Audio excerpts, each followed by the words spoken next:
ربنا بصرنا وسمعنا فارجعنا نعمل صالحا إنا موقنون।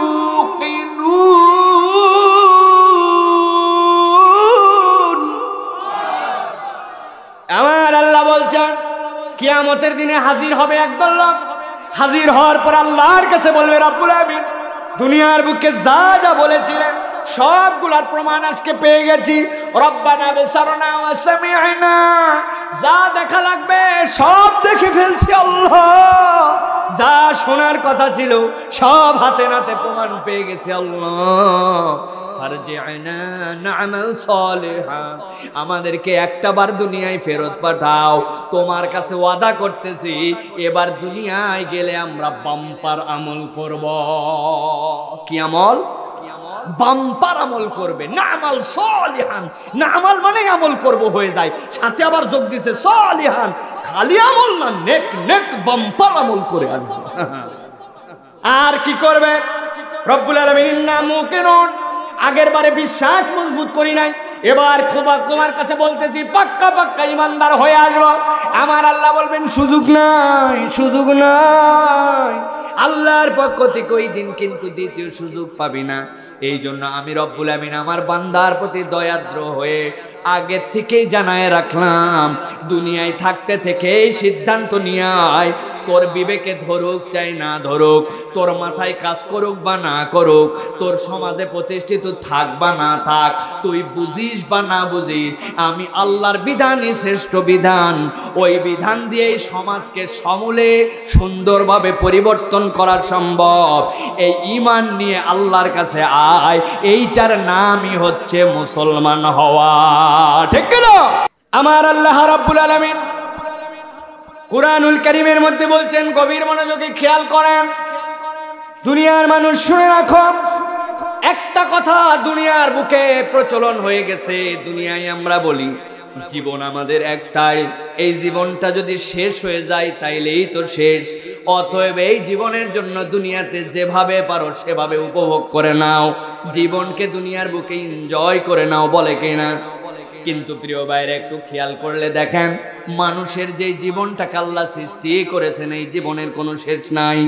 আপনার আমার জন্য যে জীবনকে আল্লাহ সেই আলমে আরওয়াহতে সৃষ্টি করেছেন, করার পরে আল্লাহ জিজ্ঞাসা করেছিলেন আলাস্তু বিরাব্বিকুম, ওই রূহটাকেই আল্লাহ রাব্বুল আমিন মায়ের রেহেমের মধ্যে দিয়েছেন, ওইটার দ্বারাই দুনিয়াতে মানুষ করে পাঠাইছেন। আবার আল্লাহ দুনিয়ার যে মেয়াদ, ওই মেয়াদের পরে মৃত্যু নামক একটা যানবাহন ওই আরওয়ার কাছে পাঠায় দিবেন, ওই রূহের কাছে পাঠায় দিবেন। মৃত্যু নামক যানবাহনটাতে চড়ে আপনার রূহটা এই দুনিয়ার থেকে পরকালীন জীবনে পার হয়ে যাবে। যাওয়ার পরে রব্বুল আমিনের সামনে দাঁড়াবে, দাঁড়ানোর পরে রব্বুল আলামিন ওই জীবনটাকে হয়তো বা স্থায়ীভাবে জান্নাতের জন্য ঘোষণা দিয়ে দিবেন, অথবা ওই জীবনটাকে জাহান্নামের জন্য পাঠায় দিবেন। সেইখানে যাওয়ার পরে বান্দারা চিরস্থায়ীভাবে হায়াত পেয়ে যাবে। যেই জীবনটা আলমে আরওয়াহতে তৈরি হয়েছিল ওই জীবনটা প্রকৃত অর্থে আর কখনোই শেষ হবে না। আল্লাহু আকবার। আমার আল্লাহ রাব্বুল আমিন বলছেন, দুনিয়ার মানুষ শোনো, ওই জীবনের যখন দ্বিতীয় পার্টটাতে বান্দাদেরকে জান্নাতের দিকে ঢুকানোর জন্য বিচার প্রক্রিয়ায় দাঁড় করানো হবে, ওই বান্দাকে জাহান্নাম বা জান্নাতের জন্য ফায়সালা দেওয়া হবে। ওই ময়দানে রব্বুল আমিন বলছেন কতকগুলা মানুষ আল্লাহর কাছে যাওয়ার পরে বিভিন্ন কারণে সেই দিন আফসোস করতে শুরু করবে, সেই দিন মনের দুঃখ তাদের আল্লাহর সামনে প্রকাশ করবে। কিন্তু ওই দিনের এই আফসোস, ওই দিনের তাদের এই দুঃখ আল্লাহর কাছে একটুকু দাম পাবে না। এই জন্য আল্লাহ বলছেন, ও আমার বান্দারা, আমি আগেই তোমাকে জানাই রাখতে চাই ওই দিন কোন কোন বিষয় নিয়ে তোমাদের দুঃখ হবে। ওই বিষয়গুলোকে দুনিয়ার থেকেই তোমরা সলভ করে আসার চেষ্টা করো। আমার আল্লাহ বলছেন, ওই দিন এক দলকে আপনি দেখতে পাবেন, হে রাসূল ওয়ারাউ তারাইযুকিফু আলান নার।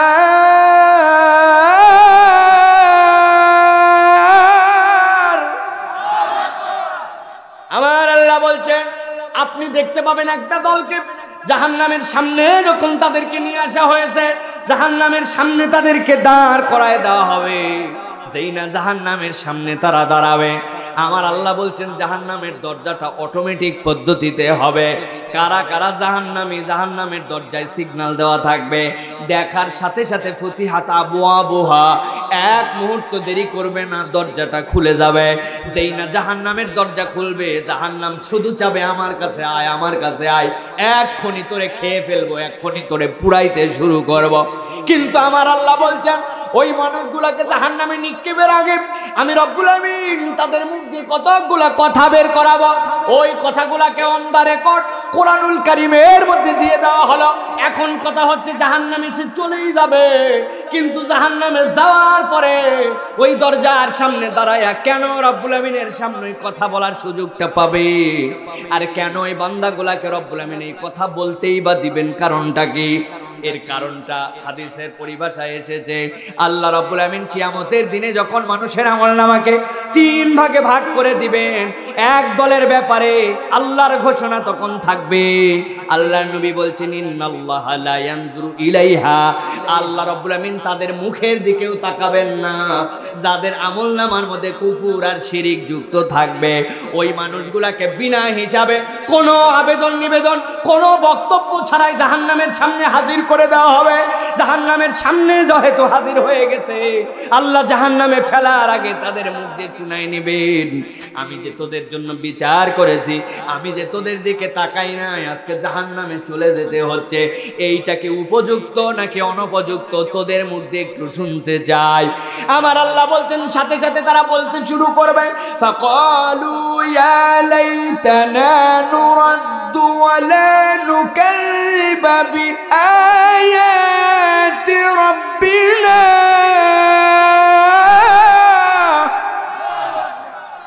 আমার রব্বুল আমিন বলছেন ওই মানুষগুলো জাহান্নামের সামনে এখন দাঁড়িয়ে আছে। দাঁড়িয়ে থাকার পরে আল্লাহ রাব্বুল আলামিন ওই মানুষগুলার মুখ দিয়ে এখন বের করে নিবেন, তোরা যে জাহান্নামে যাচ্ছিস কারণগুলো একটু বলতো। জাহান্নামীরা তখন একসাথে বলতে শুরু করবে, রব্বুল আমিন তোমার কাছে আজকে বড় আফসোস, বড় আজকে তোমার কাছে আবেদন। কি আবেদন আমার কাছে? কেন তোরা আফসোস করতেছিস? তারা বলতে শুরু করবে, আল্লাহ আজকে তোমার কাছে একটা মাত্র আমাদের প্রার্থনা, যা যা হওয়ার কথা ছিল দুনিয়ার বুকে 1000 বার বলার পরেও মনে টাচ করেছিল না, কিন্তু আজকে তো হাতে নাতে জাহান্নামের সামনে দাঁড়ায় সব দেখতে পাচ্ছি। তোমার কাছে এখন একটা ফরিয়াদ, নুরাদ্দু, একটা বার যদি আমাদেরকে দুনিয়ায় ফেরত পাঠাইতে। দুনিয়ায় তো ছিলি তোরা অনেক কাল, এতদিন তো দুনিয়ার বুকেই জীবন যাপন করেছিস, এখন আবার কেন দুনিয়ায় যেতে চাস? সাথে সাথে তারা বলতে শুরু করবে, ওয়ালা নুকাযযিবা বিআয়াতি রাব্বিনা, আয় রব্বুল আমিন এবার যদি দুনিয়ায় যেতে পারি তোমার কাছে আমরা জানাই দিচ্ছি, এবার দুনিয়ায় গেলে আগের বার দুনিয়াতে তোমার আয়াতগুলাকে স্বীকার করেছিলাম না, তোমার আয়াতের উপরে মাতব্বরি করেছিলাম, তোমার শরীয়তকে আমার বুঝলাম, কিন্তু আজকে বুঝছি এইটা বড় ভুল সিদ্ধান্ত ছিল। এই জন্য তোমার কাছে ফরিয়াদ, আল্লাহ দুনিয়ায় একবার এবার যদি ফেরত পাঠাও, প্রতিজ্ঞা করছি আর একটা আয়াত তোমার অস্বীকার করব না। এবার আপনাদের কাছে একটু উত্তর জানতে চাই, বলুন তো ওই দিন আল্লাহর ওই বান্দারা যত আবেদন নিবেদন কাকুতি মিনতি করে বলুক না কেন, ওই ময়দান থেকে কি দুনিয়ায় ফেরত আসা যাবে? যাবে? কোনো সুযোগ আছে? আল্লাহ এই জন্য মনে করাই দিচ্ছেন কোনো সুযোগ নাই। বান্দারা যদি বাঁচতে চাও, আমি আল্লাহ তোমাকে বলে রাখলাম, ওয়ালা নুকাযযিবা বিআয়াতি রাব্বিনা, আল্লাহর কাছে ওই দিন এই কথা বলে কোনো লাভ হবে না, বরং দুনিয়া থেকে আল্লাহর সব আয়াতকে বিশ্বাস করে করে আসো। এখন জিজ্ঞাসা হচ্ছে দুনিয়ার মানুষ, দুনিয়ায় তো অনেক মানুষ আমাদের মধ্যে আছে যারা কোরআনের শুরু থেকে শেষ পর্যন্ত বিশ্বাস করে, একটা আয়াতের ব্যাপারেও তাদের কোনো বক্তব্য নাই, কোনো রকম সে তাদের নাই। সূরা ফাতিহা থেকে শেষ পর্যন্ত সূরা নাস সব আয়াত স্বীকার করে, সব বিশ্বাস করে, মাথায় ধরলেও স্বীকার করে, মাথায় না ধরলেও স্বীকার করে। যারা এরকম সম্পূর্ণটুকু বিশ্বাস করে, কোরআন হাদিসের পরিভাষায় তারা হচ্ছে 100% মুসলমান, ঠিক না? এখন কতগুলা মানুষ দুনিয়াতে আবার এরকম আছে যারা অর্ধেক কোরআন শরীফের ব্যাপারে কিছু কিছু বক্তব্য আছে, আর অর্ধেক কোরআন শরীফ একদম হুবহু মানে। সুবহানাল্লাযী আসরা বিআবদিহি লাইলাম মিনাল মাসজিদিল হারামি ইলাল মাসজিদিল আকসা, এই আয়াত থেকে শেষ পর্যন্ত একদম বিশ্বাস করে, কিন্তু সূরা ফাতিহা থেকে ওই আয়াত পর্যন্ত কিছু কিছু তার বক্তব্য আছে, কিছু কিছু বিষয়ে তার আপত্তি আছে। যেহেতু একজন মানুষ পুরা কোরআন মানলে 100% মুসলমান, আর একজন 50% মানে আর 50% মানতে পারে না, এই জন্য সে হচ্ছে 50% মুসলমান। ঠিক কিনা? ঠিক। 20% যদি বিশ্বাস করে তাহলে 20% মুসলমান। ভালো করে বুঝে নেন মুসলমান, পুরা কোরআনুল কারীমের সব বিশ্বাস করে 100% মুসলমান, পুরা কোরআন স্বীকার করে, কিন্তু কেবলমাত্র একটা আয়াতের একটা অক্ষর, ওই অক্ষরটার ব্যাপারে, ওই হরফটার ব্যাপারে তার বক্তব্য হচ্ছে এই অক্ষরটা আল্লাহর পক্ষ থেকে আসতেও পারে, আবার আল্লাহর পক্ষ থেকে নাও হতে পারে। পুরা কোরআন স্বীকার করে, কেবল একটা হরফের ব্যাপারে যদি এরকম বক্তব্য দেয় কোরআন সুন্নাহ অনুযায়ী, ওই ব্যক্তি হচ্ছে 0% মুসলমান। ঠিক না? তাহলে যেই ব্যক্তি একটা হরফ স্বীকার করলে 0% মুসলমান হয়, আমাদের সমাজে এরকম অনেক নামাজি আছে, অনেক হাজি আছে, অনেক ধরনের ইমানদার নামধারী ব্যক্তি আছে, যেই ব্যক্তির কাছে যে যদি আপনি বলেন আপনি কেন সুদের কারবার করেন, আপনি কেন দাদনের কারবার করেন, আপনি কেন ব্যবসার মধ্যে অতি লাভের আশায় এই সুদের মধ্যে জড়িত হয়েছেন, আমার আল্লাহ তো সুদকে বরাবর হারাম করেছেন, আপনার উচিত এখান থেকে নিজেকে সরায় নেওয়া। ওই নামাজি, ওই রোজাদার, ওই নামধারী ইমানদার উল্টা যুক্তি দেয়, 1400 বছর আগে মদিনার জগতে ব্যাংক ছিল না, বিমা ছিল না, আজকের জগতে এলসি হয়েছে, ব্যাংক খুলেছে, কত কি খুলেছে।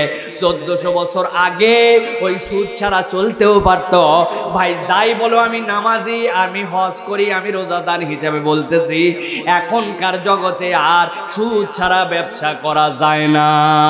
বলেন তো এই কথা যদি কেউ বলে সে কত % মুসলমান? আমারে কিন্তু পরে ফাঁসায়েন না আপনারা ভাই, উত্তর কিন্তু আপনারা দিয়েছেন। কত %? ভালো করে বুঝে নেন। ওই মানুষগুলো আল্লাহর কাছে যাবে, যাওয়ার পরে আল্লাহর কাছে কেবল এইটুকুই বলবে না যে রব্বুল আমিন তোমার আয়াত স্বীকার করবে না, ওর আল্লাহর কাছে আরো একটা কথা বলবে, না কুনা মিনাল মুমিনিন।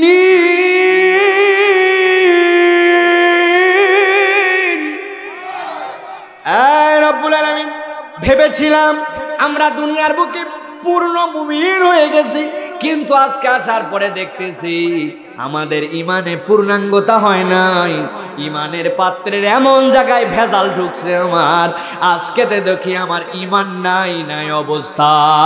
একবার দুনিয়ায় ফেরত পাঠাও, আমরা এবার 100% মুসলমান হয়ে আসব।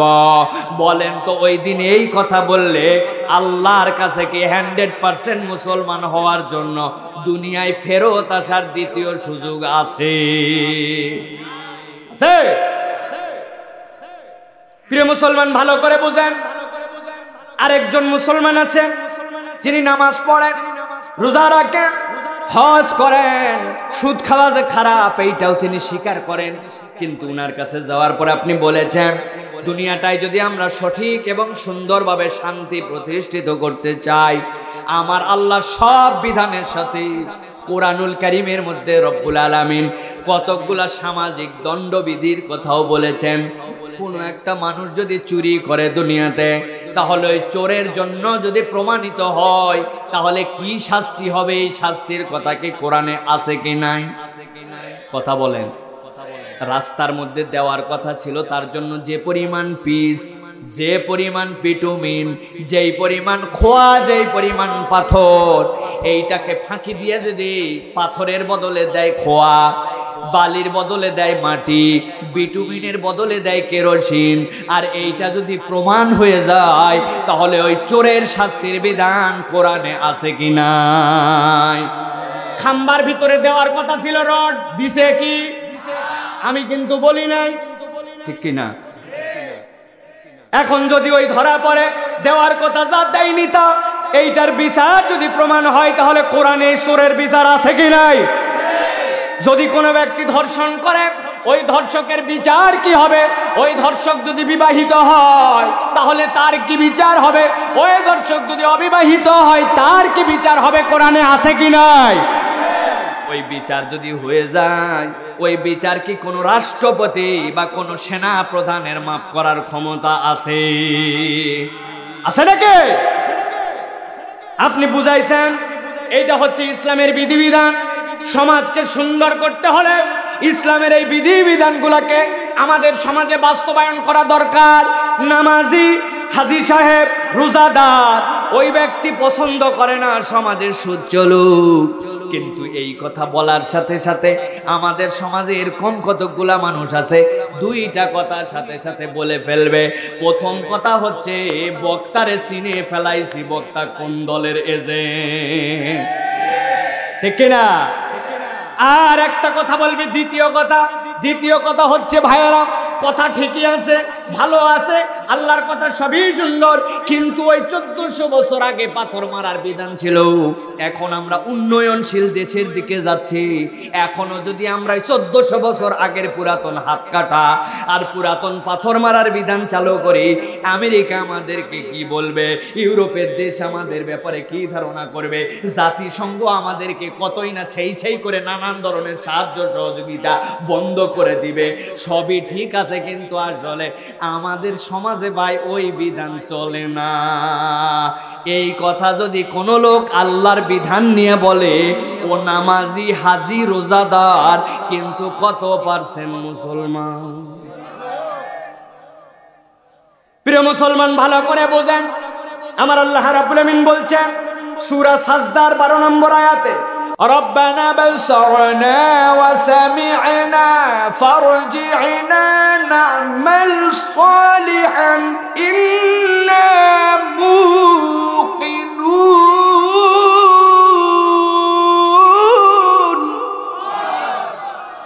আমার আল্লাহ বলছেন কিয়ামতের দিনে হাজির হবে একদল লোক। হাজির হওয়ার পর আল্লাহর কাছে বলবে, রব্বুল আমিন দুনিয়ার বুকে যা যা বলেছিলেন সবগুলার প্রমাণ আজকে পেয়ে গেছি। রব্বানা বিসারনা ওয়া সামি'না, যা দেখা লাগবে সব দেখে ফেলছি আল্লাহ, যা শোনার কথা ছিল সব হাতে নাতে প্রমাণ পেয়ে গেছি আল্লাহ। ফারজি'না না'মাল সালিহান, আমাদেরকে একটাবার দুনিয়ায় ফেরত পাঠাও, তোমার কাছে ওয়াদা করতেছি এবার দুনিয়ায় গেলে আমরা বাম্পার আমল করব।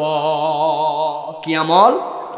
বাম্পার আমল করবে। না'মাল সালিহান, না'মাল মানে আমল করব হয়ে যায়, সাথে আবার যোগ দিছে সালিহান, খালি আমল না, নেক নেক বাম্পার আমল করে আসবে। আর কি করবে? রব্বুল আলামিন ইন্না মুকিনুন, আগের বারে বিশ্বাস মজবুত করি নাই, এবার তোমার কাছে বলতেছি পাক্কা পাক্কা ইমানদার হয়ে আসবো। আমার আল্লাহ বলবেন সুযোগ নাই, সুযোগ নাই। আল্লাহর পক্ষ থেকে ওই দিন কিন্তু দ্বিতীয় সুযোগ পাবি না। এই জন্য আমি রব্বুল আমিন আমার বান্দার প্রতি দয়াদ্র হয়ে আগের থেকেই জানায় রাখলাম, দুনিয়ায় থাকতে থেকেই সিদ্ধান্ত নিয়ে আয়, তোর বিবেকে ধরুক চাই না ধরুক, তোর মাথায় কাজ করুক বা না করুক, তোর সমাজে প্রতিষ্ঠিত থাক বা না থাক, তুই বুঝিস বা না বুঝিস, আমি আল্লাহর বিধানই শ্রেষ্ঠ বিধান। ওই বিধান দিয়েই সমাজকে সমূলে সুন্দরভাবে পরিবর্তন করা সম্ভব। এই ঈমান নিয়ে আল্লাহর কাছে আয়, এইটার নামই হচ্ছে মুসলমান হওয়া। ঠিক না? কি সাক্ষ্য দিছেন আল্লাহর কাছে? ভালো করে বুঝেন, ওয়াজ বাড়িতে নিয়ে যাবেন ঠান্ডা মাথায়। আল্লাহর কাছে কি বলে স্বীকার করেছেন খেয়াল করেন তো। আমানতু বিল্লাহি ওয়া মালাইকাতিহি ওয়া কুতুবিহি ওয়া রুসুলিহি বলছেন কিনা? কখনো ভেবে দেখছেন কি বলছেন এই জায়গায়? আমানতু বিল্লাহ, দেখেন তো আল্লাহর প্রতি ঈমান আনলাম। জিজ্ঞাসা করি বলুন তো, আল্লাহর পরে এই পৃথিবীতে আল্লাহর সৃষ্টির মধ্যে সবচেয়ে দামি সৃষ্টি কে? মুহাম্মদ। কিন্তু খেয়াল করেননি তো কোনোদিন আমানতু বিল্লাহি ওয়া রাসূলিহি। তাই আপনারা জেগে আছেন ভাই? তাহলে একটু সাড়া দেন। আমানতু বিল্লাহির পরে কি ওয়া রাসূলিহি নাই কেন? সবচেয়ে দামি তো রসুল, তাহলে আল্লাহর পরে তো রসুলের নাম থাকার কথা। ভাবছেন কখনো এটা নিয়ে? ভাবার মতো আমাদের হাতে সময় নাই। মুখস্থ বিদ্যা করে ফেলাইছে, মানে পর্যন্ত জানি নাই। আর না জানলে কি হবে ছাই, তাই না ভাই? আরে না, কি হয়েছে তাই? দুনিয়ার সব জানি আমি। কি বলেন? বিদ্যা বুদ্ধি, আরে বাবা, টেকনিক, পরামর্শ, কত ধরনের, সামনে পিছনে সব কিছুতে উনি মস্তানের মস্তান। দুনিয়ার সব জ্ঞান জানে, কিন্তু আমানতু বিল্লাহি মানে কি তাই জানে না। ও মালাইকাতিহি মানে জানে না। এরপরে রসুল থাকলেই কে, না থাকলেই কি, ভাবার মতো সময় আছে নাকি? খেয়াল করেন প্রিয় ভাইয়েরা, আমার আপনার তকদির নিয়ে যে ঝামেলা, তকদিরের বিশ্বাসে আপনার আমার যে গরমিল, তকদির নিয়ে আপনার আমার যে অবান্তরিত কিছু প্রশ্ন, আপনার আমার যে জিজ্ঞাসা, এইগুলা পরিষ্কার হয় না কেন? এইগুলা পরিষ্কার হয় না এই সিকুয়েলটা না বোঝার জন্য। আমার আল্লাহ বলছেন স্বীকার করা, আমানতু বিল্লাহ, আল্লাহর প্রতি ঈমান আনলাম। ওই আল্লাহর প্রতি কার প্রতি ঈমান আনলাম? ওয়া মালাইকাতিহি, আমার রব্বুল আমিন ডাইরেক্ট দুনিয়ার মানুষের কাছে কাছে আসবেন না, বরং রব্বুল আমিন একদল ফেরেশতা রেখেছেন যারা তার অনুগত। তাদের কোনো ইচ্ছা শক্তি বলে কিচ্ছু নাই। ফেরেশতাদের কোনো ইচ্ছা শক্তি নাই। আল্লাহ রাব্বুল আমিন যা বলেন তাই করতে তারা বাধ্য। ওই ফেরেশতাদের মাধ্যমে আল্লাহর বিধিবিধানগুলো আসবে, আসার পরে সংরক্ষিত হবে কোথায়? ওয়া কুতুবিহি, আল্লাহর কিতাব সমূহে। কিতাবগুলা কোনো ফেরেশতার কাঁধের উপরে থাকবে না। ওই কিতাবগুলা মানুষকে বুঝাই দেওয়ার জন্য আল্লাহর রসুলেরা দুনিয়ার বুকে আসবেন। আমানতু বিল্লাহি ওয়া মালাইকাতিহি ওয়া কুতুবিহি, আপনি কি এই কিতাবের প্রতি ঈমান আনার সময় বলেছেন কিনা? আমানতু বিল্লাহি ওয়া মালাইকাতিহি ওয়া বা'দা কুতুবিহি ওয়া বাদু আয়াতে কুতুবিহি, ওই কিতাবের কতক বিষয়, ওই কিতাবের কতক আয়াতের প্রতি যেইগুলো আমার বুঝে ঢুকে, ওইগুলার প্রতি ঈমান আনলাম। বলছেন নাকি? বলছেন কি বলছেন? ওয়া কুতুবিহি, কিতাবের প্রতি ঈমান আনলাম। আমার বুঝে ধরলেও ভালো, না ধরলে আরো ভালো, ঠিক কিনা? পৃথিবীর মানুষ বুঝলে ভালো, না বুঝলেও ভালো, কিচ্ছু সময় নাই আমার। ওই কিতাবের মধ্যে যা আছে সবগুলার প্রতি ঈমান এনেছি। ওই কিতাব যাদের উপরে এসেছে ওই রাসূলের প্রতি ঈমান এনেছি। আপনি যখন এই স্বীকারোক্তি দিবেন, এই চারটা বিষয়ের সিকুয়েল যখন আপনার মনের মধ্যে প্রশান্ত করে দিবে, আপনার তকদিরের ভালো মন্দের বিষয় নিয়ে আপনার আর জিজ্ঞাসা থাকবে না, মন পরিষ্কার হয়ে যাবে। সুবহানাল্লাহ। এই জন্য প্রিয় ভাইয়েরা, দুনিয়ার বুকে প্রথম থেকে বিশ্বাস করতে হবে আমার আল্লাহর বিধান, আমার আল্লাহর দেওয়া শরীয়ত, ওইটা নিয়ে কোনো বক্তব্য নাই, ওইটা নিয়ে আমাদের কোনো কথা নাই। আমার আল্লাহ যা বলেছেন সেইটাই ঠিক, ঠিক না? এখন হুজুরদেরকে একটা দল গালি দেয়, আমাদেরকে গালি দিয়া কি বলে জানেন নাকি? আমাদেরকে গালি দিয়া বলে এই মোল্লা মুন্সির দল, এই হুজুরের দল, এই তাফসির কারকদের দল, এই ইমাম সাহেবদের দল, এই মাদ্রাসার হাফেজ সাহেব আর মুফতি সাহেবরা বাংলাদেশটারে শেষ করে হালাইলো। বাংলাদেশে কমসে কম এই মোল্লা মুন্সিরা 200 বছর পিছায়া ফালাইছে। বলে না ভাই? আরে নাউজুবিল্লাহ বলেন কেন? বলেন সুবহানাল্লাহ। ঠকবেন না, বলেন সুবহানাল্লাহ। বলেন আল্লাহর কাছে দোয়া করেন, আল্লাহ যেই মানুষটা 200 বছরের কথা বলছে, আল্লাহদের মুখের মধ্যে বরকত দাও, হায়াতে তৈয়বা দাও, এদের জীবনের মধ্যে আরো বেশি কিছুদিন বেঁচে থাকার তৌফিক দাও। কারণ কি? কারণ ওরা কেবলমাত্র আমাদেরকে 200 বছর বলছে, আমাদের টার্গেট হচ্ছে এই বাংলাদেশকে 1450 বছর পিছায়া নিয়ে যাওয়া। ঠিক না? 1 বছর 2 বছর নয়। আপনারা বলতেছেন 200 বছর, আমাদের তো মনে হচ্ছে 20 বছরও পিছাইতে পারি নাই। টার্গেট আমাদের 1450 বছর। কারণ যেই সমাজের মধ্যে নবী এসেছিলেন ওই সমাজ ছিল সবচেয়ে খারাপ সমাজ। ওই সমাজে নারীর ইজ্জত ছিল না। ওই সমাজের বুকে যুদ্ধকে তারা একটা খেলার আইটেম বানিয়ে ফেলেছিল। মদ গাঁজা জুয়া, মানুষকে হত্যা করা, অপমান করা, এইগুলা তাদের কাছে কোনো বলার মতো বিষয়ই ছিল না। আমার নবী আসার পরে এইরকম অধপতিতের সর্বনিম্ন সমাজটাকে এমন সোনার সমাজে পরিবর্তন করেছেন, যারা নারীর ইজ্জত দিত না, ওই রকম নারীকে মুজাহিদিনদের সাথে ওই জেলখানার মধ্যে ঢুকায় রেখে দিছে।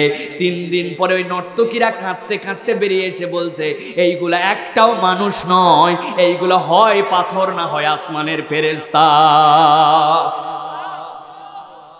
ওই মানুষগুলাই যারা চুরিকে, যারা ডাকাতিকে কোনো পেশাই মনে করতো না, এটা একটা সাধারণ তাদের অভ্যাস, ওই মানুষগুলাকে এমন সোনার মানুষে রূপান্তর করেছেন, ইতিহাস সাক্ষ্য দিচ্ছে মদিনা থেকে ইরাক পর্যন্ত 1000 কিলোমিটারের রাস্তা।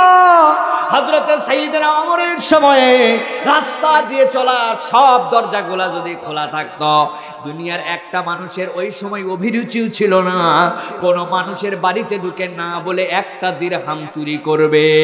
যেই মানুষেরা দুনিয়ার সেরা চোর, তারা দুনিয়ার সবচেয়ে আদর্শে রূপান্তর হলো। যেই নারীরা সবচেয়ে অবমূল্যায়িত, সেই নারীদেরকে সবচেয়ে মূল্যায়ন করা হলো। যেই সমাজ যুদ্ধ ছাড়া কিছু বুঝতো না, সেই সমাজগুলাকে শান্তিতে পরিবর্তিত করা হলো। যেই কোরআন আর যেই সুন্নাহ দিয়ে 1450 বছর আগে সেই সমাজ কায়েম হয়েছিল, আমাদের স্বপ্ন হচ্ছে বাংলাদেশকে পিছাইয়া নিয়া ওই সমাজের স্বর্ণালী সময়টুকুকে ফেরত আনা। ঠিক কিনা? তাহলে আমাদের কি কোনো দুঃখ আছে নাকি? আছে? দোয়া করেন আল্লাহ পিছা পিছা, খালি পিছা। ঠিক কিনা? প্রিয় মুসলমান, তাহলে আমরা বুঝলাম প্রথম আয়াতে কারিমার মধ্যে যে দুনিয়ার বুকের থেকে আমাদেরকে 2টা বিষয় মজবুত হয়ে যেতে হবে। আল্লাহর কোন আয়াত যেন আমার কথাবার্তা, আচরণ, আমার বক্তব্যে, আমার চিন্তা চেতনায় যেন অস্বীকারের মধ্যে না পড়ে যায়, খুব সাবধান হতে হবে এইটা। আর 2 নম্বরে আফসোস মুক্ত হতে হলে দুনিয়ার বুক থেকে প্রত্যেকটা মানুষকে পরিপূর্ণ ইমানদার হয়ে আল্লাহর কাছে যেতে হবে। ঠিক কিনা? রাজি আছেন তো ইনশাআল্লাহ? এবার আসেন আমরা দ্বিতীয় আয়াতে কারিমার মধ্যে যাই। আমার আল্লাহ রাব্বুল আমিন বলছেন কিয়ামতের দিনে আরেক শ্রেণীর লোক আল্লাহর সামনে হাজির হয়ে যাবে। হাজির হওয়ার পরে তারা আল্লাহর কাছে একটা আবেদন নিবেদন করতে শুরু করবে। আমার আল্লাহ রাব্বুল আমিন বলছেন তারা কি বলবে, কেন বলবে শুনে নাও। ওই মানুষগুলো আল্লাহর সামনে হাজির হওয়ার পরে আল্লাহ তাদের শানে দুনিয়ার বুকে কোরআনের মধ্যে আয়াতে কারিমা আগেই জানায় রাখছেন। আল্লাহ বলছেন ইন্না আনযারনাকুম আযাবান করিবা ইয়াওমা ইয়ানজুরুল মারউ মা কদ্দামাত ইয়াদাহু ওয়া ইয়াকুলুল কাফিরু ইয়া লাইতানি কুনতু তুরাবা। আল্লাহু আকবার। আমার আল্লাহ কি বলছেন ভালো করে খেয়াল করেন। আল্লাহ রাব্বুল আমিন বলছেন ইন্না আনযারনাকুম আযাবান করিবা। কিয়ামতের দিনে এখনো ফয়সালা হয় নাই, এখন ওই মানুষগুলা জাহান্নামের কোথায় যাবে, অথবা ওই মানুষগুলার জন্য বিচার করার পরে কোথায় যেতে বলা হবে, ওই মানুষগুলার জন্য এখনো ফাইনাল করে দেওয়া হয় নাই। কিন্তু ওই মানুষগুলা যেই না আল্লাহ রাব্বুল আমিনের আযাব দেখে ফেলবে, আল্লাহর শাস্তির স্বরূপটা সেখানে দেখতে পাবে, দেখার সাথে সাথে তাদের মনের মধ্যে একটা ভীতির উদয় হয়ে যাবে। কেন ভীতি হবে? আল্লাহ বলছেন সাথে সাথে ইয়াউমা ইয়ানজুরুল মারউ মা কদ্দামাত ইয়াদা। ওই দিন বান্দা আমলনামা হাতে পেয়ে দেখবে আমি কি কি কামাই করে পরকালের জন্য রেখে আসছি, আমার হাতে তো সেইটা চলে আসছে। আর আল্লাহর আযাব যেটা, সেইটাও তো আমি দেখতে শুরু করে দিয়েছি। আল্লাহ বলছেন আল্লাহর আযাব তারা এখনো পায় নাই, ডিক্লারেশন তাদের জন্য হয় নাই, কোথায় যেতে হবে এখনো তাদেরকে বলা হয় নাই। কিন্তু আল্লাহ রাব্বুল আমিনের আযাব দেখে আর হাতের আমলনামার কন্ডিশন দেখে ওরা এমন ঘাবড়ায় যাবে, আল্লাহর কাছে বলতে শুরু করবে ইয়াকুলুল কাফিরু ইয়া লাইতানি কুনতু তুরাবা। আয় রব্বুল আমিন বুঝে ফেলছি আমাদের পরিণতি কি। তোমার কাছে একটা আবেদন আর একটা আফসোস, আমাদেরকে যদি তুমি মাটি বানায়া দিতা। কি হতে যাবে? কেন যাবে? এখনো তো আযাবের দিকেই তাদেরকে পাঠানো হয় না। আল্লাহ বলছেন এখনো তাদের ডেস্টিনেশন বলা হয় না, কিন্তু আল্লাহর আযাবের কেবল রং আর গন্ধ দেখেই ও খেলা ফাইনাল হয়ে গেছে বুঝে ফেলে। আমি বিভিন্ন জায়গায় একটা উদাহরণ দেই। বাংলাদেশের মানুষ আমরা ক্রিকেট পাগল, তাই না ভাই? আমাদের দেশের লোকজনেরা ক্রিকেট খেলা একটু দেখে। কোন একটা দল 50 ওভার ক্রিকেট খেলছে, ক্রিকেট খেলা ব্যাট করে আগে রান করছে 350। কত? এখন পরের দলের চেস করা লাগবে ওই রানটা, যেই রান করছে ওই রান চেস করা লাগবে। কত রান চেস করা লাগবে ভাই? 350। টার্গেট কত? 351। এখন 25 ওভার খেলা শেষ হয়েছে। 25 ওভার খেলা শেষ হওয়ার পর যারা 350 রান চেস করতেছে ওদের স্কোর হচ্ছে 7 উইকেটে 120। কত? একজন বলতেছে আমি আর খেলা দেখতাম না ভাই, আমি গেলাম গা। যাইস না গাদা, এখনো 25 ওভার খেলা বাকি আছে। তুই দেখ কি খেলা বাকি আছে, আমার জানা আছে। লাগবে 350 রান, এখন 25 ওভারে 270 রান এখনো করা লাগবে। উনাদের হাতে আছে 3 খান, যেই 3 খান আছে ওদের আসতে দেরি যাতে দেরি না। ঠিক কিনা ভাই? কত রানে হারে আমার এবারে খবর দিস, বলবে কিনা ভাই? তার মানে পুরা খেলা কিন্তু দেখা লাগে নাই, অর্ধেক খেলাতেই রেজাল্ট জেনে ফেলছে। আমার রব্বুল আমিন কি কথা বলছেন? ইন্না আনজারনাকুম আযাবান করিবা ইয়াওমা ইয়ানজুরুল মারউ মা কদ্দামাত ইয়াদাহু। ও দুনিয়ার মানুষ, আমার আযাব ভোগ করা তো পরের কথা, আযাব দেখেই বান্দা বুঝে ফেলছে কি ভয়াবহ কন্ডিশন। আল্লাহ বলছেন আল্লাহর কাছে আফসোস করবে আর বলবে ইয়াকুলুল কাফিরু ইয়া লাইতানি কুনতু তুরাবা। আয় রব্বুল আমিন আমাদেরকে যদি মাটি বানায় দিতা বড় বেশি আমাদের জন্য ভালো হতো। আমার নবী বলছেন ও দুনিয়ার মানুষ শোনো, দুনিয়ায় এত কিছু থাকতে ওই মানুষগুলা কেন মাটি হইতে যাবে জানো নাকি? দুনিয়ার মানুষকে আল্লাহর নবী জানাচ্ছেন কিয়ামতের দিনে সব মানুষ যখন দাঁড়িয়ে যাবে, দাঁড়ানোর পরে সামনে আল্লাহ বিচার শুরু করবেন। বিচারের সর্বপ্রথম দুনিয়ার যেইগুলা পশু প্রাণী আছে বাহিমাতুল আনআম, আমার রব্বুল আমিন এই প্রাণীদের বিচার করবেন। এই প্রাণীদের মধ্যে থেকে আল্লাহ 2টা ভেড়া 2টা দুম্বাকে দাঁড় করায় দিবেন। একটা দুম্বার মাথায় শিং ছিল, আরেকটার মাথায় শিং নাই। যেটার শিং ছিল আল্লাহ বলবেন ওইটার শিংকে আউট করে দাও, আর যেইটার শিং নাই ওইটার শিংকে উত্তোলন করে দাও। যেইটার শিং কেবল গজিয়েছে আল্লাহ বলবেন যেইটার শিং আউট করা হয়েছে ওইটাকে এখন ঢিস লাগাও। ও পরপর কিছু ঢিস দিবে, আল্লাহ বলবেন এখন থামো। এরপরে যাবৎ পৃথিবীর সব প্রাণীকুলের বিচার করার পরে আমার আল্লাহ ঘোষণা দিয়ে দিবেন এখন তোমরা সবাই মাটি হয়ে যাও। যেই না এই প্রাণীদের বিচার করা হবে, দুনিয়ার বুকে কেউ বা এক প্রাণী আরেক প্রাণীরে গুতাইছিল, ডিশ দিছিল, আমার আল্লাহ ওই দিন বিচার যখন করে দিবেন, দেওয়ার পরে বিচার বরাবর হওয়ার পরে সব প্রাণীদেরকে মাটি বানায় দিবেন। ওই সময় একদল মানুষ যাদের আমলনামা হাতে আসে কিন্তু পরকালে চলার মতো ওই আমলনামার মধ্যে পুঁজি নাই, আবার আযাব দেখে বুঝে ফেলছে আমার হাতে যা পুঁজি আছে এতে তুই আযাব ছাড়া আমার করার কিছু নাই। আল্লাহর কাছে আফসোস করে তারা বলতে শুরু করবে আল্লাহ আমাদেরকে যদি তুমি মাটি বানায়া দিতা। আল্লাহ বলছেন ও আমার আদরের বান্দারা রে, কিয়ামতের দিনে তোরে তো আমি মাটি বানাবো না, তোরে আমি মাটি বানানোর জন্য সৃষ্টিও করি নাই। ওই দিন মিছে আমার কাছে আবেদন হয়ে যাবে, ওই আবেদনে একটুকু দাম নাই। এই জন্য দুনিয়াতে অগ্রিম তোদেরকে জানায় রাখলাম, দুনিয়ার জীবনে এমন কিছু কামাই করে আয় যেই কামাই করে আসার পরে কিয়ামতের দিনে অন্তত বলতে হবে যে আল্লাহ আমি মাটি হতে চাই না, কিছু আমার আমলনামায় কম আছে, তুমি মাফ করে জান্নাতের ব্যবস্থা আমাকে করে দাও। ঠিক না? কিন্তু আমাদের জীবনের চলাফেরা, আমাদের জীবনের প্রত্যেকটা ধাপ, আমাদের জীবনের পদক্ষেপ দেখলে কি মনে হচ্ছে যে আমাদের দুনিয়াতে পরকালের জন্য কিছু পার করার মতো কোনো কার্যক্রম কি আদৌ আছে? আছে মানে কি হুজুর? অবশ্যই আছে। 5 ওয়াক্ত নামাজ পড়ি, পড়েন কিনা? দাড়ি রাখছি, জুব্বা পরি, রমজানের রোজা রাখি, ফরজ হলে হজ পর্যন্ত করব। আমরা অবশ্যই পরকালে কিছু পার পাওয়ার মতো কায়দা কানুন করছি।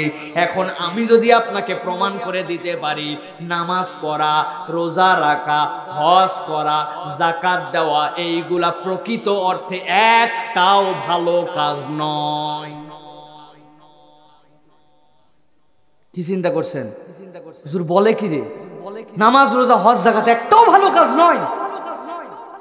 একটু মাথা খাটায় খেয়াল করেন, নামাজ রোজা হজ যাকাত তো অবশ্যই ভালো কাজ, কিন্তু একটু বোঝেন, আপনার স্কুলে আপনি যদি ওই ক্লাসের মধ্যে থেকে পরের ক্লাসে উঠতে চান, আপনি ক্লাস 5-এ আছেন, ক্লাস 6-এ আপনি যাবেন, আপনার সাবজেক্ট আছে 5টা, বাংলা, ইংরেজি, গণিত, ভূগোল, ইতিহাস, এই 5টা সাবজেক্ট আপনার মাত্র। করোনাকালীন সময় এইগুলাতে কিচ্ছু লাগবে না, পাস মার্ক লাগবে। আপনার কিছু লাগবে না, পাস করে যদি পরের ক্লাসে যেতে চান পাস মার্ক লাগবে। পাস মার্ক কত? 33। 100-র মধ্যে 33 পাইলে পাস। এখন বলেন তো, কোনো বান্দা যদি 33 না পায় তাহলে পরের ক্লাসে উঠতে পারবে নাকি? কথা বলেন। কিন্তু ক্লাসে যদি 1 রোল করতে চায় তাইলে তার 80 পাওয়া লাগতে পারে, 82 পাওয়া লাগতে পারে, 90 পাওয়া লাগতে 1 রোল। 89 যে পাইছে তার রোল 2, তারপরে পাইছে 88 তার রোল 3। কিন্তু পাস করার জন্য কমসে কম আপনাকে 33 পাওয়া লাগবে, ঠিক কি না? আমার আল্লাহ বলছেন, রাসূল আপনি জানান, বুনিয়াল ইসলামু আলা খামসিন, শাহাদাতু আল্লা ইলাহা ইল্লাল্লাহ ওয়া আন্না মুহাম্মাদান আবদুহু ওয়া রাসূলুহু। রাসূল আপনি জানান, ইসলাম যদি একটা স্কুল হয়, ইসলাম যদি একটা ইনস্টিটিউট হয়, আপনার জন্য জীবন পদ্ধতির নাম হয়, ওইটার 5টা বেনা আছে, 5টা মূল সাবজেক্ট আছে। ওই 5টা মূল সাবজেক্ট যদি আপনার জীবনে না থাকে, ইসলামের স্কুলে আপনার নাম থাকবে না। একজন মানুষ যদি তাহলে নামাজ না পড়ে, তার প্রতি যদি ফরজ হয়, রোজা যদি না রাখে যে রোজা তার পরে ফরজ, হজ তার ফরজ হওয়ার পরেও যদি হজ না করে, বলেন তো বললে ও যতই দাবি করুক ইসলামের স্কুলের পাস মার্ক কি তার আছে? কথা বলেন, আছে? তাহলে যেটা আপনার আমার জীবনের কেবল পাস মার্ক, ওইটা কেমনে কেলি ভালো কাজ হয়? ওইটা আপনার আমার জীবনের পাস মার্ক। অবশ্যই নামাজ রোজা ভালো কাজ, এটা তো করতেই হবে, না করলে তো স্কুলের নামই নাই। কিন্তু আল্লাহ বলছেন, ও বান্দা, দুনিয়ার থেকে আসার পরে আমার কাছে যদি একটু গ্রেড পেতে চাস, জান্নাতের দিকে ধাবমান হতে চাস, ওই জান্নাতে রাসূলের পাশে যদি একটু জায়গা পেতে চাস, তাহলে কেবলমাত্র এতটুকুই নয়, অ্যাডিশনাল কিছু ভালো কাজ কর, যেই কাজের কারণে আল্লাহর কাছে তোর মর্যাদা বৃদ্ধি পাবে, ঠিক কিনা? সেই ভালো কাজ হচ্ছে এইগুলা, যা আপনি মানুষকে কল্যাণের দিকে ডাকেন, আপনি মানুষকে ইসলামের দিকে ডাকেন, আপনি মানুষকে মানুষের উপকারের জন্য উদ্বুদ্ধ করেন, আপনি যুবকদেরকে খারাপ কাজ থেকে ভালোর দিকে ডাকেন। মাদ্রাসায় কোরআন শিখতে চায় না, যারা কোরআন শিখে তাদেরকে মূল্যায়ন করা হয় না, আপনি তাদেরকে একটু মূল্যায়ন করেন। এইগুলা আল্লাহর কাছে অনেক দামি কাজ, ঠিক কিনা? উল্টা আপনি ফতুয়া মারেন, উল্টা আপনি মানুষকে নিরুৎসাহিত করেন, হিফজুল কোরআন প্রতিযোগিতা করেন না, হিফজুল কোরআন প্রতিযোগিতা করা হারাম। আরে ফতুয়াবাজ আপনি হইছেন, একটা ভালো কাজ করতে পারেন না, মানুষ ভালো কাজ করলে ওইগুলোতে ফতুয়া মারেন আপনারা, ঠিক কিনা? এগুলা কখনো ইসলামের বন্ধু নয়। তারা এই ফতুয়াবাজি করে বেড়াচ্ছে, এরা ইসলামকে খণ্ড বিখণ্ড করে আমাদের সমাজটাকে কলুষিত করতে চায়, ঠিক কিনা? চিহ্নিত করবেন এদেরকে, একদম নাম ধরে চিহ্নিত করে সমাজে তাদেরকে শুধরাতে বলবেন, সমাজপতিরা দায়িত্ব নিয়ে তাদের কাছে বলবেন, খবরদার এই সকল আউল ফাউল ফতুয়া দিবেন না আপনারা। মক্কার ইমামরা প্রতিযোগিতা করে, কাবা ঘরের ভিতরে প্রতিযোগিতায় আমরা শরীক হয়ে আসছি, হারাম শরীফের ভিতরে প্রতিযোগিতা হয়, হুদুদে হারামে আল্লাহর ঘরের পাশে দোতলার উপরে, যারা হজে গেছেন দেখেছেন, ওখানে সুন্দর সুন্দর গম্বুজ আছে, ওখানে প্রতিযোগিতা হয়, লাখ লাখ রিয়াল কোরআনের হাফেজদেরকে গিফট করে, পুরস্কার দেয়, গোল্ড মেডেল দেয়, কাবার ইমাম এসে তাদেরকে জড়ায় ধরে কপালে চুমু দেয়। ওইটা হারাম হয় না? জিয়ার কান্দিতে এই মাহফিল করলে হারাম ফতোয়া দেওয়ার সাহস দিল কে আপনাকে? বদমাইশি করার জায়গা পান না, না? খবরদার। অনেক কথা শুনেছি আমরা, সমাজে আমরা ফিতনা ছড়াতে আসি না, সমাজে আমরা বন্ডিং বাড়াতে আসি, কিন্তু আপনাদের এই ফতুয়াবাজি সীমা ছাড়াই গেছে। এগুলা কথা আর কখনো যেন বলবেন না, বলতে পারেন না, আপনার প্রতিষ্ঠানকে অংশগ্রহণ করাবেন না, ফতুয়া ডাইরেক্ট নিয়ে আসবেন ওইখান থেকে। বাংলাদেশের কত বড় বড় মুফতি, যান যাত্রাবাড়িতে চলে যান, যান আব্দুল মালেক সাহেবের কাছে চলে যান, শাইখ আহমদুল্লাহর কাছে চলে যান, মুফতি সাইদ সাহেব হুজুরের কাছে চলে যান, মুফতি দেলোয়ার সাহেব হুজুরের কাছে চলে যান, মুফতি আব্দুল কুদ্দুস সাহেব হুজুরের কাছে চলে যান, হাটহাজারিতে যান, ফতুয়া বের করে তারপর এখানে প্রেজেন্ট করবেন। ফটাস করে মুখ দিয়ে একটা বাজে কথা বলবেন। এইগুলা ভালো কাজ, এই কাজ সমাজকে পরিবর্তন করছে। এই মাহফিলগুলা এখন পুরা আমাদের ইসলামের দুশমনদের জন্য হেডেক হয়ে দাঁড়াইছে। ষড়যন্ত্র এমনি এমনি করে না মাহফিল বন্ধ করার, কোরআনের বিপক্ষে ষড়যন্ত্র এমনি এমনি করে না। সারাদিন ওরা প্রমোশন করে বেড়ায়, আর এখানে যেই যুবকেরা আসে, যেই মানুষেরা আছে, ইসলামের কথা শুনে ওদের ওই সকল পথকে লাথি মেরে কোরআনের পথে এখন আসতেছে। মাথা ওদের ঠিক নাই, ঠিক কিনা? এমনি এমনি ষড়যন্ত্র হয় না প্রিয় ভাইরা, এই জন্য সাবধান। এখন আমাদের জাতিকে, আমাদের দেশকে, এখন ইমানদারদেরকে, মুসলমানদেরকে একত্রিত করার সময় সেখানে কোরআনের মাহফিলে কোরআনের হেফজুল কোরআন নিয়ে এলাকায় নাকি ফতুয়াবাজি হয়। কেন? আল্লাহ আমাদেরকে বুঝ দান করবেন, আল্লাহুম্মা আমিন। আল্লাহ আমাদেরকে তৌফিক দান করবেন, আল্লাহুম্মা আমিন। আমাদের বাংলাদেশের প্রখ্যাত আলোচক ছিলেন, আল্লাহ রাব্বুল আমিন তার হায়াত দারাজ করুক। ওনারা যে বলতেন যে মূল মাকসুদ হচ্ছে মাল, নাকি মাকসুদ তেরা মাল হ্যায়, এ হাল তেরা চাল হ্যায়, মাকসুদ তেরা মাল হ্যায়। নিশ্চয়ই ওনার স্বার্থে কোথাও একটা টান পড়ছে, এই জন্য এই প্রোগ্রামের বিপক্ষে উনি কথা বলে, ঠিক কিনা? প্রিয় মুসলমানেরা, সংক্ষিপ্ত আর 10 মিনিট ভালো করে খেয়াল করেন। আল্লাহ রাব্বুল আমিনের বান্দারা আল্লাহর সামনে যখন হাজির হবে, আল্লাহর সামনে হাজির হওয়ার পরে সবচেয়ে বেশি যখন বান্দা যে বিষয়টা নিয়ে আল্লাহর কাছে আপসেট হয়ে যাবে, গভীর মনোযোগে যুবক তোমার পায়ে হাত দিয়ে বলি, শোনো ভাই, আল্লাহর কাছে যাওয়ার পরে পুরা কোরআন খুলে দেখবা, এই পুরা কোরআনটা জীবনে একবার অনুবাদটা পড়ো। তোমার কাছে অনুরোধ দিয়ে গেলাম, নাম নিবন্ধন করাও, আল্লাহ সাক্ষী থাকবে তোমার জন্য। আমি নাজমুল ভাইকে উদ্যোগ নিতে বলবো, যুবকদেরকে এন্ট্রি করাবেন মাহফিলে। আগামী বছরের মাহফিলের আগে তোমাদেরকে একটা অনুবাদ কোরআন শরীফ মাহফিল কর্তৃপক্ষ থেকে দিয়ে দেওয়া হবে, নাম নিবন্ধন করে যাবে। আগামী মাহফিলের আগে কোরআনটা যেরকম করে বাংলা রিডিং পড়ে, এরকম করে প্রথম থেকে শেষ পর্যন্ত তুমি যদি শুনায় বলতে পারো যে আল্লাহকে সাক্ষী রেখে বলছি, সূরা ফাতিহা থেকে সূরা নাস পর্যন্ত যা আছে এর মধ্যে সব অর্থ আমি পড়েছি, বুঝি না বুঝি, ভাষার ক্ষেত্রে আমার জ্ঞান থাক না থাক, সব পড়েছি। আপনি এসে আগামী মাহফিলে জানাবেন, আপনাকে মাহফিল কর্তৃপক্ষের মাধ্যমে উপযুক্ত পুরস্কার দেওয়া হবে। রাজি আছেন ভাই? ইনশাআল্লাহ পুরা কোরআন আপনি পড়বেন। আল্লাহর নবীর একটা জীবনী আপনার বাড়িতে থাকবে, একটা জীবনী আপনার আর রাহিকুল মাকতুম কিনেন, তারিক ইবনে হিশাম, সিরাত ইবনে হিশাম কিনেন, একটা জীবনী আপনি কিনে নেন। জীবনীটা কেনার পরে মাথার কাছে রেখে দিবেন। আপনি শুরু থেকে শেষ পর্যন্ত বিশ্বাস করেন, আপনি 2 পৃষ্ঠা 3 পৃষ্ঠা করে পড়বেন, 2 পৃষ্ঠা 3 পৃষ্ঠা করে পড়বেন। আপনি যদি 2 পৃষ্ঠা 3 পৃষ্ঠা করে এইটা পড়তে পড়তে আগামী মাহফিলের আগে এসে বলতে পারেন যে নাজমুল ভাই, আপনার যারা বুথ আছে, দায়িত্ব আছে, আমার নাম অমুক, আমি আল্লাহকে সাক্ষী রেখে বলছি, এই আর রাহিকুল মাকতুমের শুরু থেকে শেষ এই 350-400 পৃষ্ঠা পুরোটা আমি পড়েছি, আপনাকে কর্তৃপক্ষের মাধ্যমে সম্মানিত করা হবে। এটা ওরা সম্মানিত করলো না ধরেন, কিন্তু আপনার কি লাভ হবে বলে দেয়। আমি আপনার কাছে অন্তর থেকে বিশ্বাস করে চ্যালেঞ্জ দিয়ে বলতেছি, আমার ওস্তাদ আব্দুল্লাহ জাহাঙ্গীর রাহিমাহুল্লাহ বলতেন, ওয়ালাকাদ ইয়াসসারনাল কুরআনা লিযিকরি ফাহাল মিন মুদ্দাকির। আল্লাহ বলছেন ওয়ালাকাদ ইয়াসসারনাল কুরআনা লিযিকর, কোরআনকে আমি বুঝার জন্য সহজ করেছি। এইটার তাফসিরে উনি ক্লাসে বসে আমাদেরকে বলছেন, বাবা শোনো, কোন একটা লোক যদি পুরা কোরআনটা একবার যদি অর্থ পড়ে, একবার যদি অর্থ পড়ে একদম শুরু থেকে শেষ পর্যন্ত, আল্লাহ তার অন্তরের মধ্যে এমন একটা জাদুর মতো প্রভাব দিবেন। কোন একটা লোক যদি এসে বলে, ক্বালু ফামা জাযাউহু ইন কুনতুম কাযিবিন, তারা সকলে বলল তাদের প্রতিদান কি হবে যদি তারা মিথ্যাবাদী হয়?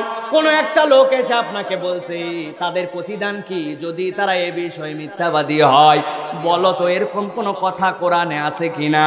ওই ব্যক্তি পুরা কোরআন একবার যদি কেবলমাত্র অর্থগুলা পড়ে পড়ে এমাথা ওমাথা, ও বলতে পারবে না এটা কোন সূরার, বলতে পারবে না কত পারার, বলতে পারবে না কোরআনের কোথায় আছে এটা, কিন্তু আল্লাহ রাব্বুল আমিন তার অন্তরের মধ্যে এমন একটা নূর দিয়ে দিবেন, ও আল্লাহকে সাক্ষী রেখে বলবে আমি এইগুলা কোথায় আছে কোরআনের জানি না, তবে কোরআনের কোথাও না কোথাও এরকম একটা আয়াত আমি পড়েছি।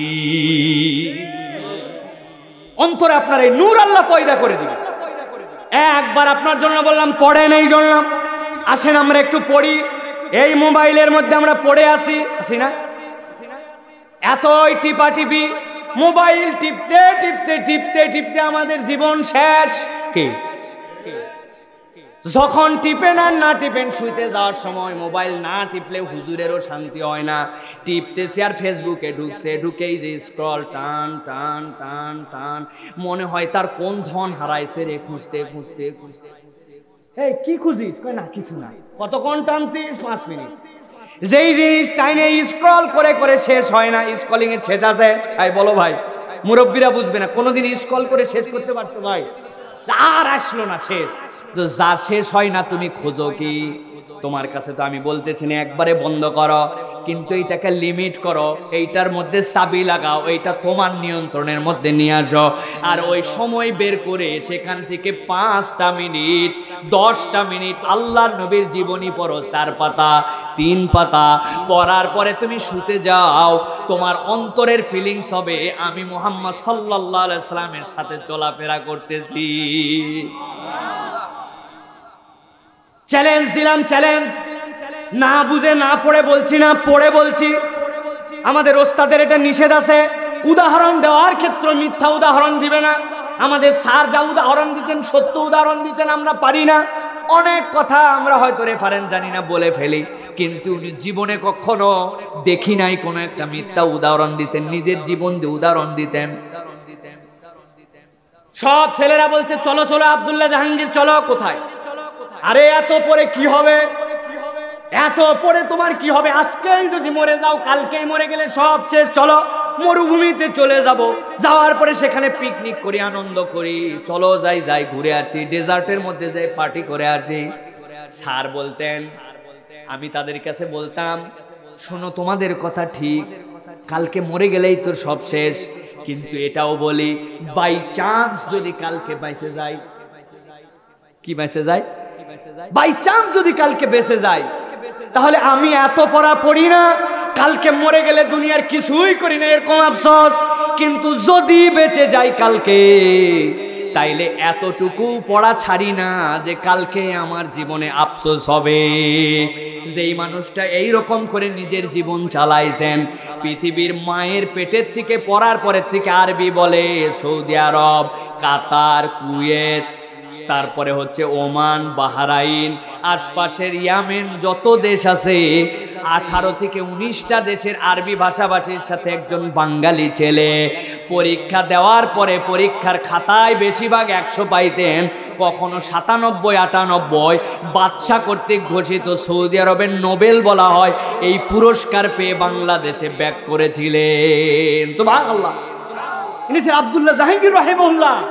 তিনি বলতেন এই কথা, পড়ো নবীর জীবনী পড়ো, 2 পাতা 3 পাতা 4 পাতা করে পড়ে পড়ে যাও, মনে হবে তুমি নবীর সাথে ঘোরাফেরা করতেছো। সুবহানাল্লাহ। আজকের মাহফিলের আশা বসা, কোরআন শোনা, কোরআনের আয়োজন সবগুলাকে আল্লাহ কবুল করুন, বলে আল্লাহুম্মা আমিন।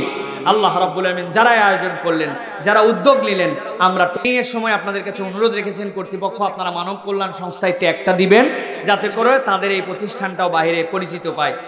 হ্যাঁ, আমি 2-1টা প্রশ্ন আপনাদের কাছে বলি। অনেক সময় দেখা যায় ফজরের জামাত চলা অবস্থায় সুন্নতের নিয়ত করে নামাজ শুরু করে চালিয়ে যায়, এর বিধান কি? প্রিয় ভাইয়েরা, আমাদের জন্য 2টা ক্ষেত্রে এটা হয়, একটা অজ্ঞতা আর একটা হচ্ছে ফজর।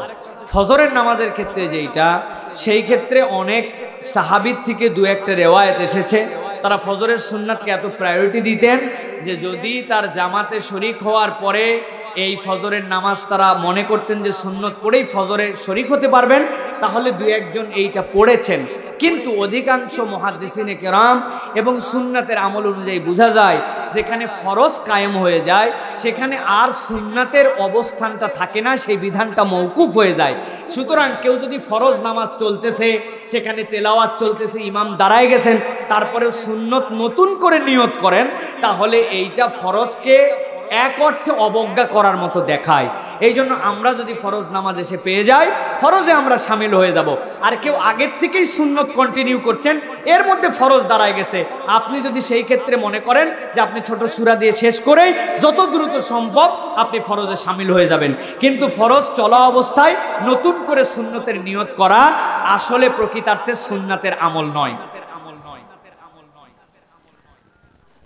একজন জানতে চেয়েছেন, অনেক সময় দেখা যায় বাংলাদেশের প্রায় মসজিদে লাল বাতি জ্বালানোর কারণে 2 রাকাত সুন্নত না পড়েই বসে পড়ে, এর বিধান কি?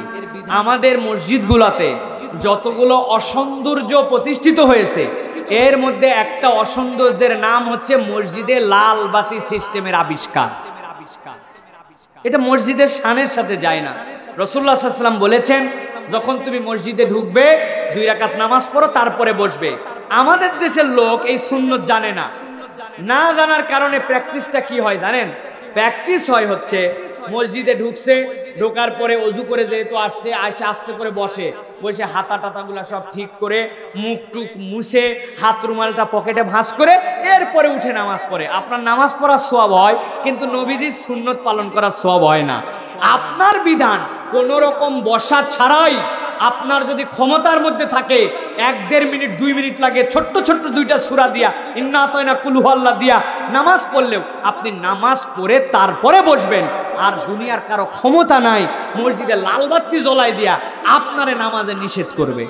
তবে এখানে একটা কথা আছে, ফিতনা ছড়ানো যাবে না। মসজিদে যারা লাল বাতি জ্বলাইছেন উনাদের টার্গেট কি এইটা যে মানুষকে সুন্নত থেকে থামাই দেওয়া?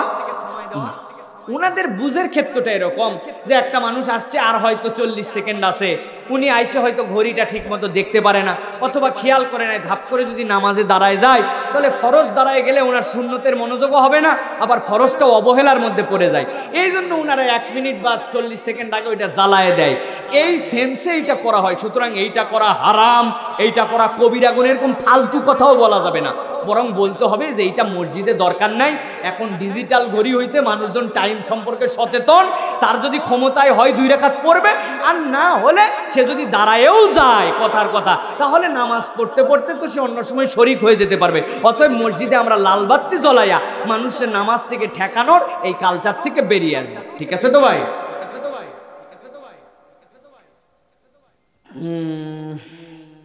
আমরা জানি যে সত্যিকারের মুসলিম হতে হলে একা একা বা কোনো দল ভুক্ত হওয়া ছাড়া সম্ভব নয়। তাহলে বর্তমানে আমরা এ ধরনের হক দল পাবো কোথায়? দলের তো অভাব নাই, আর যদি সত্যিকারের হক দল না পাই তাহলে আমাদের করণীয় কি? প্রথম কথা হচ্ছে ভাই, সত্যিকারের মুসলিম হতে হলে একা একা মুসলমান হওয়া যায় না, এইরকম কোনো কথা কোরআন সুন্নাহর কোনো জায়গায় নেই। কোনো জায়গায় আছে? আরে প্রথম কথাই তো আমাদের নেতা ইব্রাহিম আলাইহিস সালাম তো একা একাই মুসলমান হয়েছে। ইন্নী ওয়াজ্জাহতু ওয়াজহিয়া লিল্লাযী ফাতারাস সামাওয়াতি ওয়াল আরদা হানিফাও ওয়া মা আনা মিনাল, এটা কিভাবে বলছেন? দল বল আব্বা আম্মা সবারে নিয়া উনি সূর্য উঠলো চলে গেল, চন্দ্র উঠলো চলে গেল, উনি বলেন এইগুলা কোনোটাই আমার রব নয়। আমি বলতেছি আমি এখন এইগুলো সব চন্দ্র সূর্যের স্রষ্টার দিকে মুখ ফিরালাম, আমি মুশরিক নই। তো মুসলমান তো একা একা হওয়া লাগে, ঠিক কিনা? এই ভুয়া বুঝটা দিছে কেটা আপনার? এই বুঝটা আপনার সঠিক নয়। হ্যাঁ, এখানে একটা কথা আছে যে হুজুর মুসলমান আমরা হইছি, উনিও মুসলমান, আমিও মুসলমান, উনিও মুসলমান, কিন্তু আমরা সবাই ঐক্যবদ্ধ হয়ে থাকব। এই ঐক্যবদ্ধ হয়ে থাকা আবার ফরজ, ঠিক কিনা? এইখানে আবার ভুল কনসেপ্ট আছে। আমাদের ধারণা দলের কাতারে যাইয়ে ঐক্যবদ্ধ হতে হবে। জি না, দলহীন ঐক্যবদ্ধ হতে হবে আপনাকে। আপনি একটা দল, আমি একটা দল, উনি একটা দল, উনার দলই সহি, আমার দলই সহি, বাকি সবগুলা বাতিল, তাই না? কে বলছে আপনারে? আপনারা দলহীন আল্লাহর রজ্জুকে ঐক্যবদ্ধভাবে ধরেন। আমাদের দল হচ্ছে হিজবুল্লাহ, আল্লাহর দল, ঈমান আছে যার, আমরা এক পার্টি, ঠিক না? দুনিয়ার বুকে বিচ্ছিন্নভাবে সামাজিক সংগঠন থাকবে। এখন এই জায়গায় সংগঠনের নাম দিছে কি? মানব কল্যাণ সংস্থা।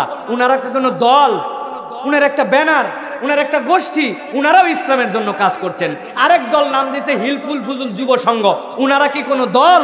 উনার একটা ব্যানার, উনারাও ইসলামের দল কাজ করতেছেন। আমাদের ইমানের প্রশ্নে কোনো ব্যানার নাই, সবাই মিলে আমরা আল্লাহর দল, ঠিক কিনা? রসুলের সৈনিক, ঠিক কিনা? এর জন্য কোনো দলের কাছে আপনার সিলিন্ডার হতে হবে না যে অমুক দলের কর্মী হওয়া লাগবে, তুমুক দলের লিডার হওয়া লাগবে না। মুসলমান হয়ে আল্লাহর কর্মসূচি বাস্তবায়ন করবে যে আল্লাহর দলে আছে সে, ঠিক কিনা? আমরা সবাই সেই দলে ইনশাআল্লাহ। আর একটা প্রশ্ন উত্তর দিব, আর এখন সম্ভব নয়, অনেক রাত হয়ে গেছে। সাহাবীদের জীবন নিয়ে নির্মিত একটি সিরিজ হলো উমার সিরিজ। এই সিরিজে রাসূলুল্লাহ সাল্লাল্লাহু আলাইহি ওয়াসাল্লাম ছাড়া ইসলামের বিখ্যাত অনেক সাহাবীর চরিত্রে অভিনেতার অভিনয় করেছেন। এটা দেখার ব্যাপারে শরীয়তের হুকুম কি? এছাড়াও বিভিন্ন ইসলামী সিরিজ দেখার ব্যাপারে শরীয়তের হুকুম কি? খুব দারুণ একটা প্রশ্ন করেছেন প্রিয় ভাইয়েরা। হযরত আবু বকর, ওমর, ওসমান, তারপরে আব্দুল্লাহ ইবনে মাসউদ, তালহা ইবনে জুবায়ের, যতগুলো আমাদের বিখ্যাত সাহাবীদেরকে নিয়ে সিরিজ বানাইছে। ওমরের চরিত্রে একজন রোল করছেন, আবু বকরের চরিত্রে একজন রোল করছেন। ইসলামী শরীয়ত দৃষ্টিভঙ্গিতে সাহাবীরা যেহেতু আমাদের কাছে আদুল, তারা হচ্ছে ন্যায় নিষ্ঠার মানদণ্ডে কোনো ব্যক্তিকে কাল্পনিক রূপ দিয়া সাহাবীদের চরিত্রে অভিনয় করানো ইসলামী শরীয়ত অনুযায়ী সঠিক নয়।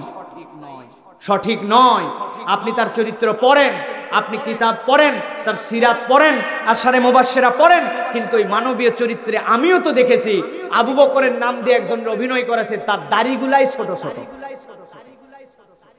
তালহা ইবনে জুবাইরকে দিয়ে একজন অভিনয় করাইছে, তার দাড়ি ফ্রেঞ্চ কাট। আল্লাহর নবীর কোন সাহাবী জীবনে কখনো দাড়ি কাটেন নাই। আল্লাহ রাব্বুল আমিন পৃথিবীতে কোনো পয়গম্বর পাঠান নাই দাড়িহীন অবস্থায়, সবার দাড়ি লম্বা ছিল। মোষ ছোট করা, দাড়ি ছেড়ে দেওয়াই সুন্নত। এখন ওই সাহাবীর ওই চরিত্র থেকে একজন বললে আমি ওমর সিরিজে দেখেছি দাড়ি ছোট ছোট ছিল, অতএব এই দাড়ি রাখাও জায়েজ আছে, বলতে বসবে কিনা? তাহলে আমরা বিভ্রান্তির মধ্যে যাব। এই জন্য আমরা বলবো এইরকম কোন সিরিজ যেইগুলোর মধ্যে এরকম সাহাবীদেরকে মেনশন করা হয়েছে, আল্লাহর ওয়াস্তে এইগুলো আমাদের না দেখাই উত্তম হবে প্রিয় ভাইরা। আর যদি দেখেনও তাহলে আপনাকে ভাবতে হবে যে এইটা কেবলমাত্র এইরকম ব্যক্তি নন যে যেই ব্যক্তিকে দেখাচ্ছি উনি আবু বকর ওমরের চরিত্রকে ফুলফিল করছেন, বরং আপনি ইতিহাস পড়ে তার সাথে যে জানেই না সে যদি দেখে তার জন্য দেখা যেতে পারে। কিন্তু আমরা যারা পড়তে শিখেছি আবু বকর ওমরের চরিত্র জানি, তাদের জন্য এটা দেখা বা এটাকে প্রমোশন করা আমাদের জন্য ঠিক নয়। আমাদের নাজমুল ভাই একটা প্রশ্ন করবেন, উনি বলছেন, আমি ভাইকে সুযোগ দিচ্ছি সরাসরি একটা প্রশ্ন, এই প্রশ্নের মাধ্যমে আজকের মাহফিল শেষ হবে ইনশাআল্লাহ।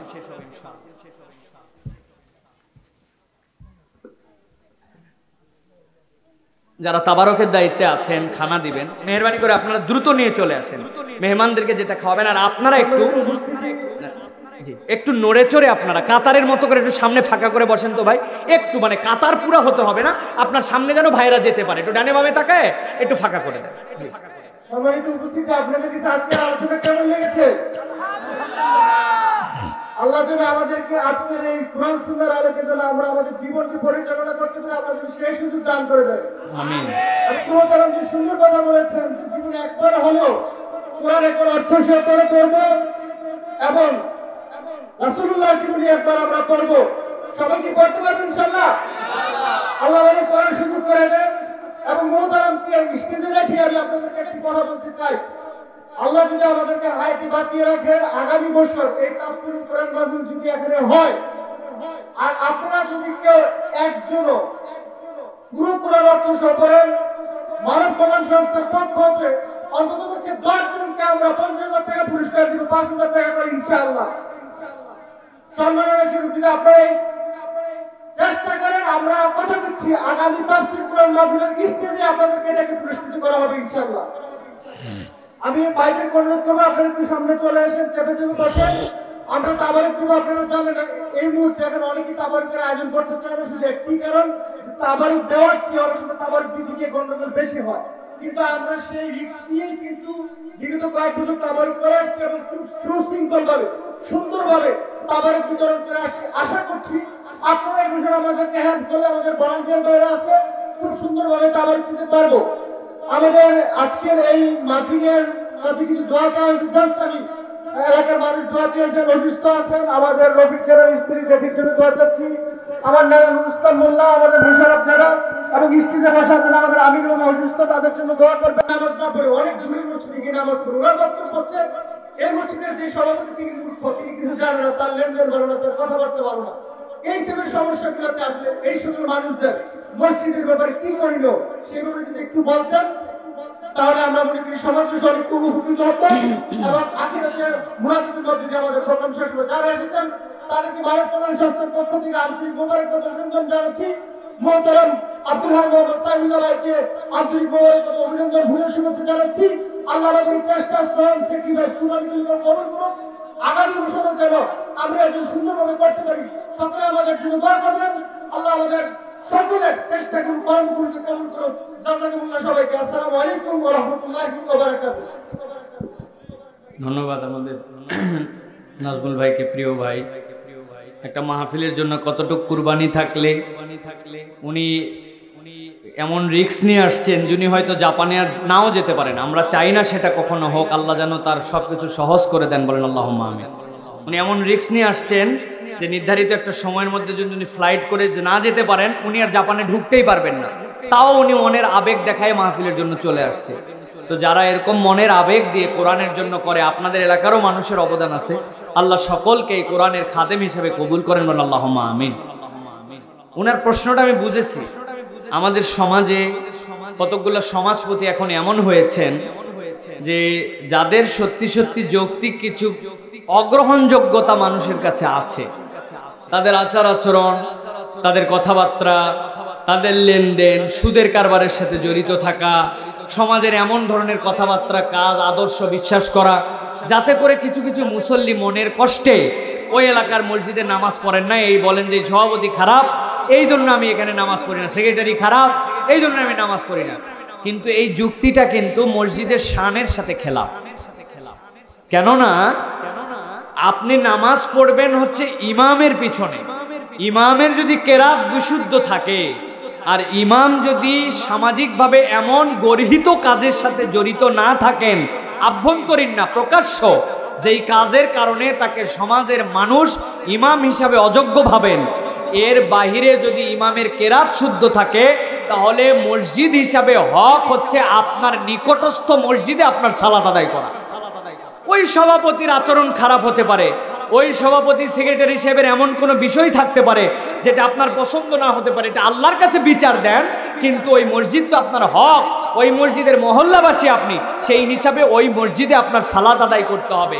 একটা ফতোয়ার কিতাবের মধ্যে পড়েছিলাম যে কোনো ব্যক্তি যদি নিজের এলাকার মসজিদকে ত্যাগ করে কোনো কারণ ছাড়া, সফরের নিয়ত ছাড়া যদি তিনি অন্য মসজিদে নামাজ পড়তে যেতে চান, তাহলে ওয়াক্ত হওয়ার আগে সেই এলাকাটাকে ত্যাগ করে অন্য মসজিদে যাওয়া লাগবে।